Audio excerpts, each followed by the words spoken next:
2 MIM 2 మొత్తం 6 మున్సిపాలిటీలు మిగతా వాళ్ళు వస్తే మిగతా ఎన్ని దాదాపు 120 అప్పుడు ఉంది. ఇప్పుడు 133 దాకా వెళ్ళినాయి కదా. అప్పుడు 120 ఉంటే ఈ 6 పోను మిగతాదంతా 100కి పైగా మున్సిపాలిటీలు గెలుచుకుంది ఆ రోజున బీఆర్ఎస్. పర్సంటేజ్ ఆఫ్ ఓటింగ్ కూడా దాదాపు 50% పైగా సంపాదించుకుంది ఆ రోజున.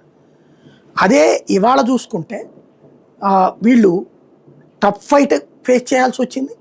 టఫ్ ఫైట్లో ఆధిపత్యం ప్రదర్శించారు. సేమ్ టైం 39% కాంగ్రెస్ ఓట్ అంతే. ఇప్పుడు అంటే మొన్న అసెంబ్లీ ఎలక్షన్స్తో కంపేర్ చేసిన, పార్లమెంట్ ఎలక్షన్తో కంపేర్ చేసిన ఓటింగ్ తక్కువ. ఎక్కువ మున్సిపాలిటీలు గెలుచుకోవచ్చు కానీ ఓటింగ్ తక్కువ. సేమ్ టైం పార్లమెంట్ ఎలక్షన్లో 17% పడిపోయింది టీఆర్ఎస్. అది కాస్త ఇప్పుడు ఏకంగా మళ్ళీ 29% చేరుకుంది.